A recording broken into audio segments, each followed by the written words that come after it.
Muy buenas tardes, estimados televidentes. Otra semana más que estamos frente a las pantallas de Canal 8 para traerte esa palabra de bendición, para traerte una palabra de parte del Señor, una palabra que viene del cielo, esa palabra que va a bendecir tu vida. Este es el espacio de la Iglesia Aposento Alto, bajo el ministerio Cristo ha resucitado, con nuestros apóstoles Luis Zapata y Ana Pese. Amén. La dirección de la iglesia es en Varela 684, entre Casa Grande y Don Bosco. Nuestros días de reunión son mañana domingo, hora 19, y todos los domingos, culto general. Los miércoles, hora 19, cultos de oración. Empezamos la semana pasada con la Escuela Bíblica de Niños. Amén. Los sábados a la hora 16, de 16 a 17 horas. Tenemos allí la clase de Escuela Bíblica para los niños. Fue una bendición, la verdad que nos vinimos muy contentos de ver todos los niños disfrutando allí de un momento con el Señor y un momento de compañerismo. Y bueno, está la bienvenida, compartimos cosas lindas que el Señor siempre nos provee. Amén. Y más que la palabra de Dios lo dice: dejad a los niños venir a mí, porque de los tales es el reino de Dios. Y que nosotros tenemos que ser como niños, tener esa fe de un niño, esa inocencia de un niño.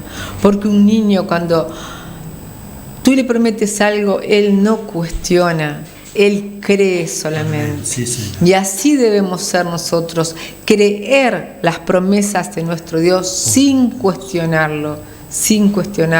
Por eso es que venimos a contarte de las maravillas, las proezas que hizo nuestro Señor cuando estaba en su ministerio terrenal, y las continuó haciendo. Amén. Porque Sí, cuando sí. los discípulos estaban atribulados porque Él les dijo que se iba a ir, y ellos se sintieron: ahora, ¿qué vamos a hacer sin Jesús con nosotros?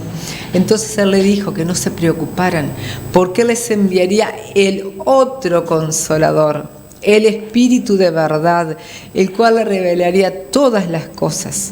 Y ese es el precioso Espíritu Santo de Dios. Amén, sí, En la tercera persona de la Trinidad, y no tercera porque sea la menos importante, sino porque es así: Padre, Hijo y Espíritu Santo. Los tres tienen la misma importancia, los tres son uno, los tres son Dios.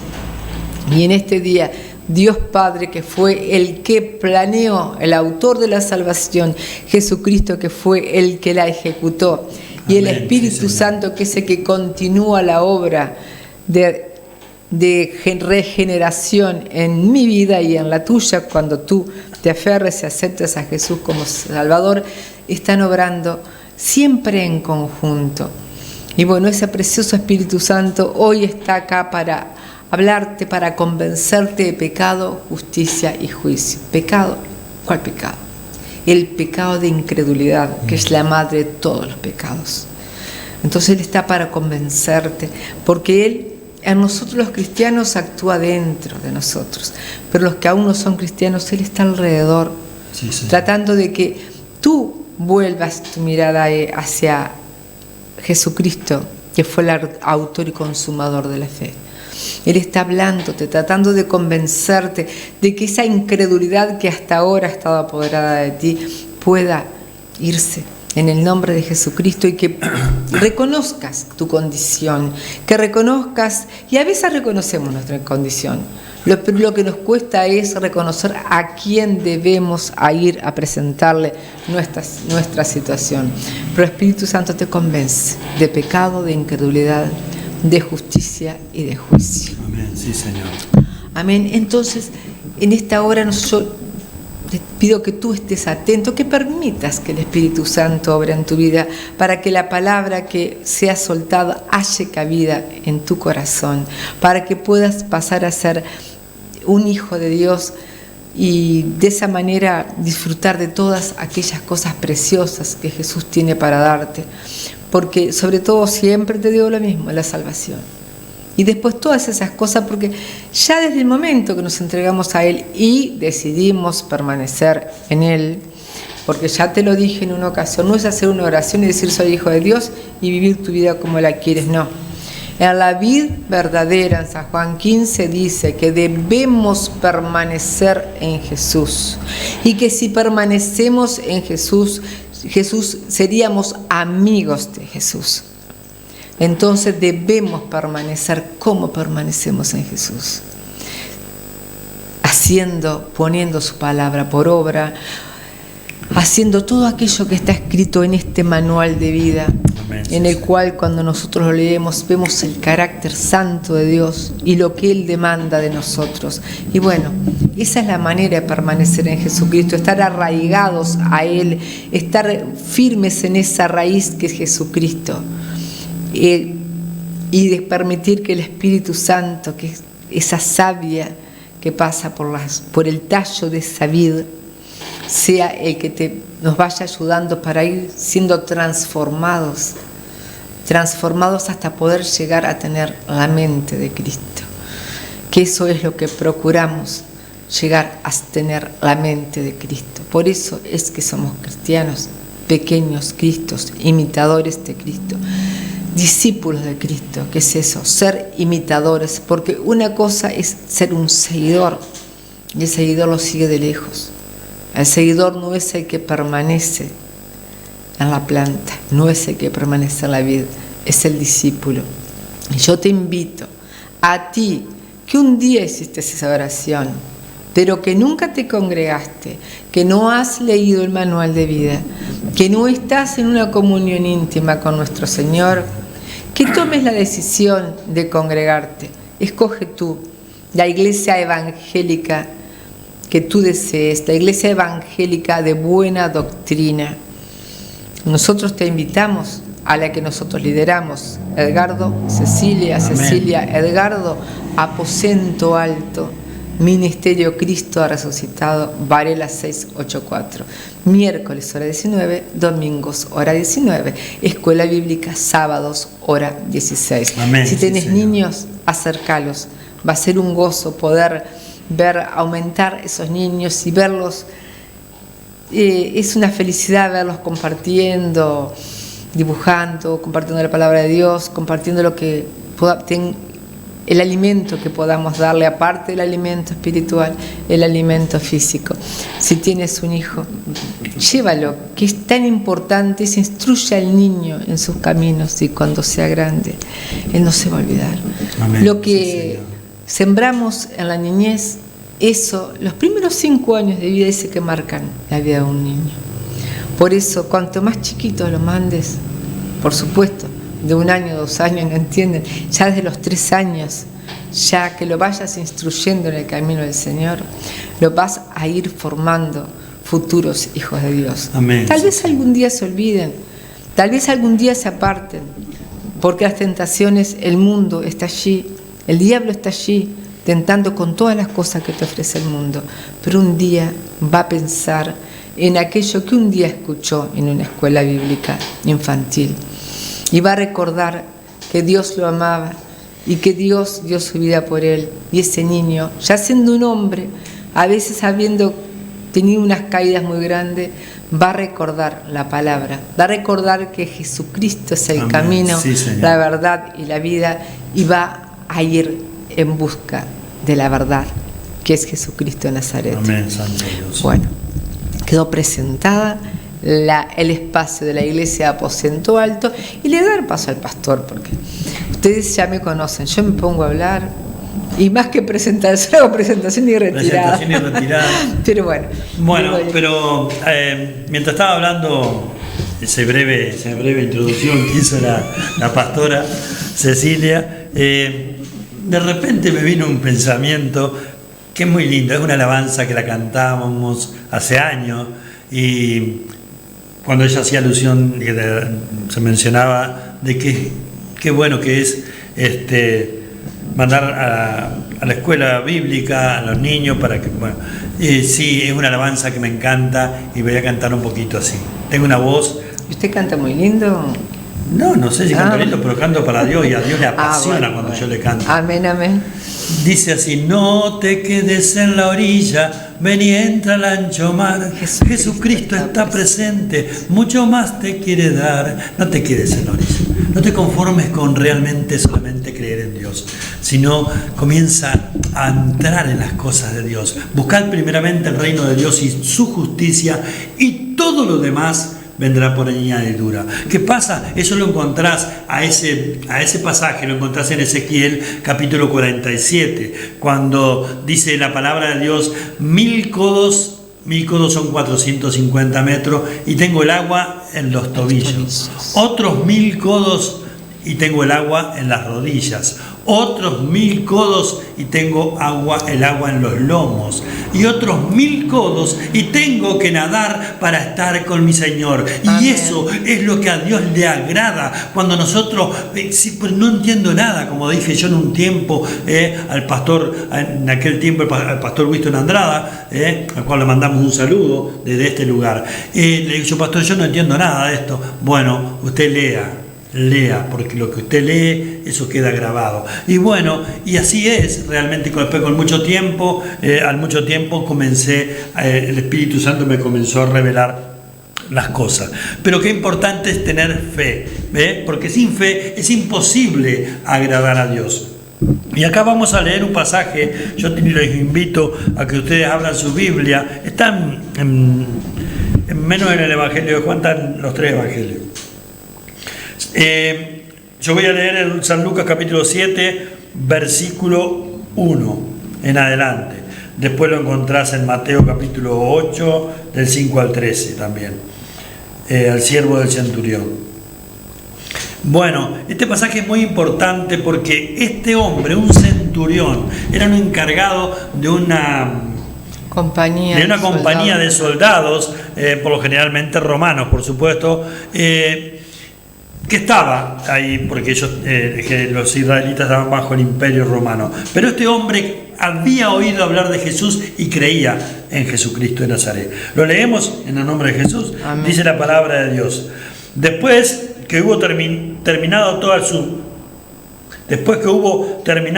sus palabras al pueblo que le oía, entró en Capernaum. Capernaum significa aldea de Naúm.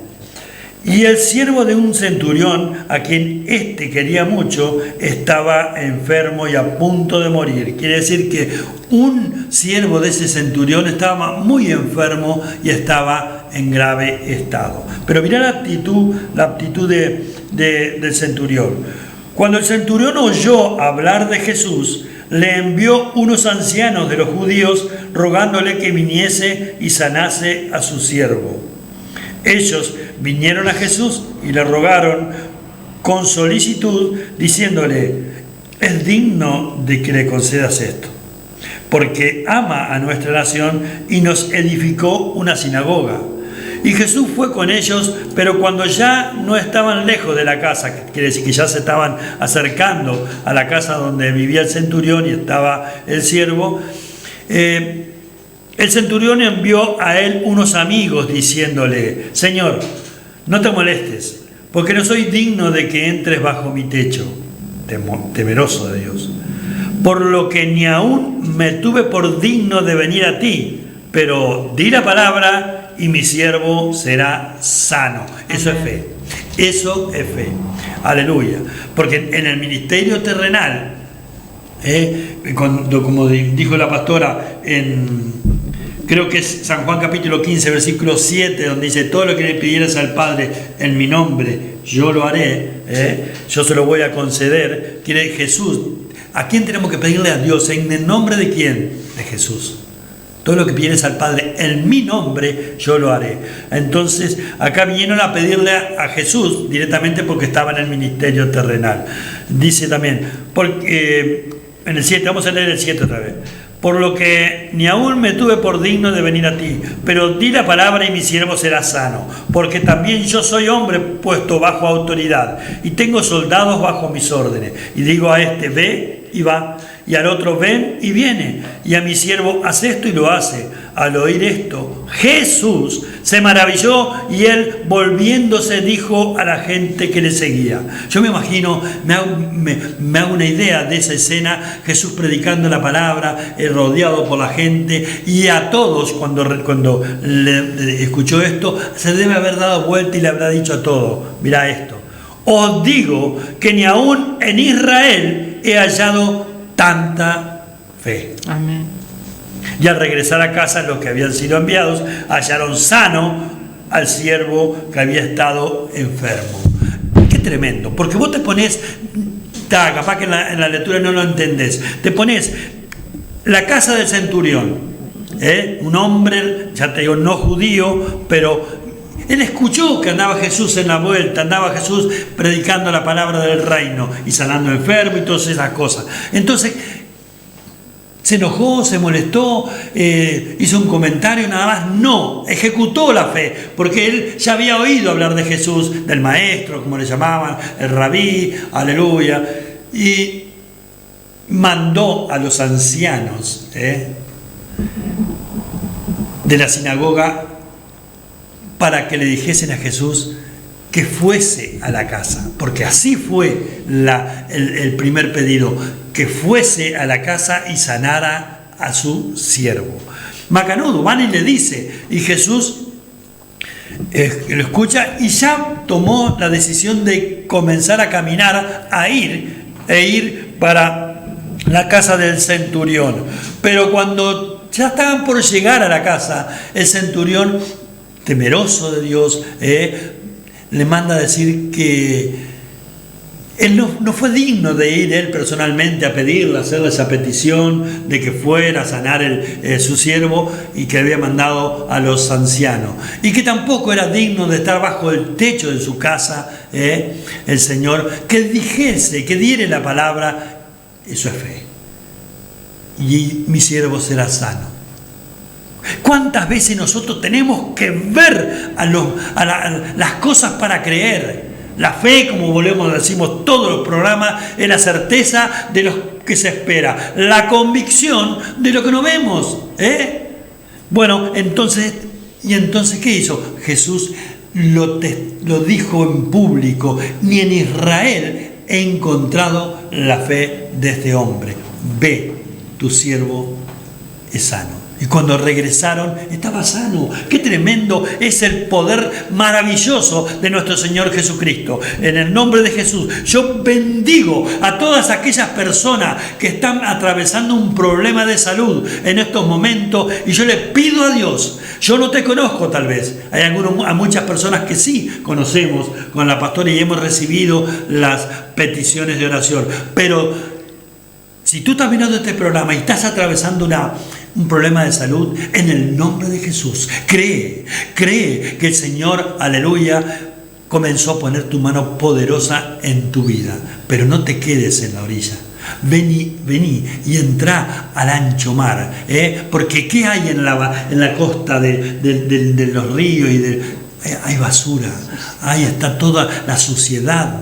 Comenzá a caminar, entrando en el río de Dios, para que tenga el agua en los tobillos. Hoy lo tenés en los tobillos, pero dentro de unos días vas a tener el agua en las rodillas, después la vas a tener en los lomos, y después, cuando te empieces a congregar, vas a comenzar a nadar para estar con el Señor, aleluya, y vas a ser un instrumento que Dios hoy día use para sanar enfermos, libertar cautivos. Tú no lo vas a hacer, pero en el nombre de Jesús creemos que hecho está. Creemos que hecho está. En el nombre de Jesús, yo bendigo la vida de todas esas personas que están atravesando un problema de salud, y en el nombre de Jesús clamamos al Dios vivo y verdadero que derrame de su poder sanador sobre tu vida. ¿Lo crees?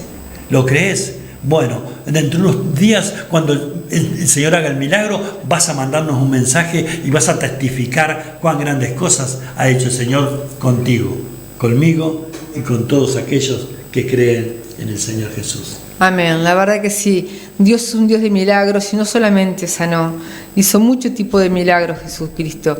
Y si continuamos un poco la lectura, vemos que no solamente sanó al siervo de ese centurión, un hombre que no era del pueblo escogido, un hombre que no conocía a Dios, pero lo conoció porque él escuchó y creyó. Escuchó, puso por obra su fe y lo mandó a buscar a Jesucristo. Ese hombre tenía todo el derecho de echar a ese siervo, porque no le servía más. porque ya como siervo él está enfermo, pero el gran amor de ese hombre hizo que él buscara una ayuda. ¿Y en quién vamos a buscar? La ayuda que no podemos recibir de Dios. Lo que los hombres no pueden hacer, solamente los puede hacer Dios. Sí, pastor. Me permite, en este caso, el centurión lo mandó a buscar a Jesús para que fuese a sanar el enfermo. Pero si, como dijo usted, si continuamos leyendo, ahora sí, no me quiero adelantar. Se lo agradezco. Sí. Vemos muchos milagros que Jesús hizo porque lo fueron a buscar, como vimos la mujer sirofenicia, en cantidad de milagros. Vemos a Bartimeo que clamó, vemos cantidad de personas que o fueron la mujer que tocó el borde de su manto, pero personas que ellos buscaron ese milagro de Jesús. Pero si seguimos leyendo, que no lo voy a leer porque no me va a dar el tiempo, pero léelo vos, en Lucas 7, del 11 al 18, es cuando Jesucristo resucita al hijo de una viuda. Porque después que hizo esta sanidad en este siervo del centurión, Jesucristo partió rumbo a Naín. ¿Y por qué partió rumbo a Naín? Es la única vez que se nombra a Naín. Naín es una aldea que estaba aproximadamente 12 kilómetros de Capernaum, que era donde Jesús tenía su lugar físico. Después él se iba trasladando de un lugar y a otro. Entonces, cuando nadie nombra, no hay ningún discípulo que viva en Naín. No se nombró en otra oportunidad a Naín. ¿Por qué fue a Naín? Por el mismo caso que fue a Gadara y que fue a Samaria. Porque sabía que había alguien necesitado. No lo había pedido esa persona, pero él sabía que había un necesitado. Y él sabe que tú estás del otro lado necesitándolo. Y él quiere acercarte a vos. Él quiere acercarse a vos para hacer ese milagro que en ti, que no está en vos, ni en los médicos, ni en nadie hacerlo. Está solamente en las manos de Dios. Si es un milagro de sanidad, si es un milagro económico, también muchas veces humanamente no podemos, pero Él puede enviar a la persona que nos va a ayudar o el trabajo que estás necesitando. Sí. En este caso vemos, léelo, perdóname que no te lo puedo leer porque me va a dar el tiempo, que iba una caravana de vida, que era Jesucristo y sus discípulos. Jesucristo iba con sus discípulos, iría, me imagino, conversando, comentando tal vez qué maravilla la fe de ese centurión y el milagro que el Señor hizo en él. Y por el otro lado venía una caravana de muerte, una caravana de tristeza, una caravana de dolor, una caravana donde venía una mujer viuda, donde su único hijo había muerto. Ya era la segunda vez que estaba pasando por un proceso de luto. La primera vez fue cuando el esposo, ahora cuando lo único que le quedaba, que era el hijo, había muerto. Pero si vos lees vas a ver que dice que Jesús los vio y se acercó. Primero vio esa caravana, después tuvo compasión, dice, y se acercó a esa caravana. Nadie lo llamó a Jesús, pero él vio el dolor de esa mujer, vio el dolor de esa madre, y él sabía que esa mujer estaba ahí sufriendo. Por eso es que fue por esta viuda, para poder devolverle ese hijo. Y en el momento que él llegó, que Jesucristo llega en el momento oportuno, porque unos minutos antes o unos minutos después no se hubiesen cruzado. Pero Jesús sabe en qué momento tiene que llegar. Amén, a tu vida. Sí, a veces estamos esperando algo y decimos, Jesús no me lo va a dar. Jesús se tarda demasiado. Eso no está en sus manos. Está todo en sus manos. Él tiene todo el poder, Él es todopoderoso, y Él, sea el problema que sea, Él tiene la solución. Solamente que debemos esperar en su tiempo, no es en nuestro tiempo. Poner la fe en acción, clamar a Él y esperar. Y esta mujer no clamó, como te decía. Pero Él, con su gran amor y su gran misericordia, sabía que esa mujer estaba pasando por esa situación y se acercó. Y junto con esa mujer iban muchas personas más. Iban tañedores, que iban cantando, las lloronas, iban los que realmente lloraban porque lo sentían como esta mujer, sus amigos, sus familiares. Y la gente estaba, no podía hacer otra cosa más que estar. Yo, si tú me llamas, yo lo único que puedo hacer es estar junto a ti. Sí puedo hacer lo otro, como hija de Dios, clamar, orar, para que Dios te traiga la solución a tu problema. Entonces él se acercó a esta mujer que estaba ahí, a ver, ese versículo, aunque sea, cuando el Señor la vio, se compadeció de ella y le dijo, es el versículo 13, no llores. Era el único que podía decirle a esa mujer, no llores. Los demás le habrán dicho, lo siento mucho, te acompaño en el dolor. Pero Jesús le podía decir, no llores, porque él podía hacer algo que ninguno de los que estaban ahí podían hacer. Algo que ninguno. Entonces ahí fue cuando dice en el 14, acercándose tocó el féretro y los que la llevaban se detuvieron y dijo, joven, a ti te digo, levántate. Sí, Señor. El joven se incorporó, dice. Entonces el que se incorporó, el que había muerto, y comenzó a hablar y se lo entregó a su madre. Qué maravilloso que cuando estamos pasando un momento de desesperación, un momento como estaba pasando esta mujer que estaba llevando a enterrar a su único hijo, llegue alguien que tenga el amor, la compasión y el poder de decir, no llores porque yo voy a cambiar tu lamento en baile. Amén. Y ese que puede cambiar tu lamento en baile ahora te está diciendo, no llores. Yo estoy aquí. Yo voy a resucitar todo aquello en tu vida que está muerto. Yo voy a resucitar tu economía, voy a resucitar tu familia, voy a resucitar ese hogar que estaba destruido. Te voy a traer a tus hijos nuevamente a tus caminos, porque para Él no hay nada imposible. Nada es imposible para Dios. Y más si Él va a tu encuentro, es porque Él va ya a darte esa solución. Porque siempre decimos cuando yo busqué a Dios, no, Él nos buscó a nosotros. Y acá vemos la prueba. Esta mujer, Él la buscó para volver a traer a la vida a ese joven que había muerto. Hizo algo que ningún judío hubiese hecho en ese momento, que fue tocar un féretro, porque eso comprometía al maestro o al que cumplía un servicio para Dios y que era inmundo. Pero Jesús demostró que a Él nada lo podía hacer inmundo, porque Él es Dios. Amén. Él es santo, santo, santo, 3 veces santo. Nada puede contaminar a Jesús. Entonces Él tocó un leproso, tampoco se podía tocar. Él tocó un muerto, y cuando tocó ese féretro, ese joven volvió a la vida. Y en esta hora Jesús quiere que tú le aceptes como su Señor y Salvador, porque Él quiere volver a la vida todo aquello que en ti tú estás llorando y estás acompañado de tus amigos, pero ni tus amigos ni tu llanto pueden hacer nada. Solamente el Dios de los cielos y la tierra, el hacedor de milagros, ese que te está buscando hace mucho tiempo, ese que te está anhelando tener una amistad contigo, ese puede hacer el milagro. Es el único, ese milagro de resurrección. Y quiere resucitarte y que pases de ser una creación a un hijo de Dios. Que tengas una nueva vida con Cristo. Por eso, ahora, yo te invito a que tú, ¿qué es lo que tiene que hacer, pastor? Recibir a Jesús en su corazón. Amén. Y para eso tenés que dar ese paso de fe y tomar la decisión más importante de tu vida. Dile sí a Jesús. Vas a pasar a ser de algo creado por Dios a un hijo o una hija de Dios. Señor Jesús, yo creo que tú eres el Hijo de Dios, que tú fuiste a la cruz del Calvario a morir por todos mis pecados. Hoy me arrepiento de todos ellos. Te abro mi corazón, Señor, para que tú entres en él. Inscribe mi nombre, oh Dios, en el libro de la vida. Y te reconozco, Jesús, como mi único y suficiente Salvador. Gracias, Señor, por tu misericordia y amor. Dios te bendiga. Amén.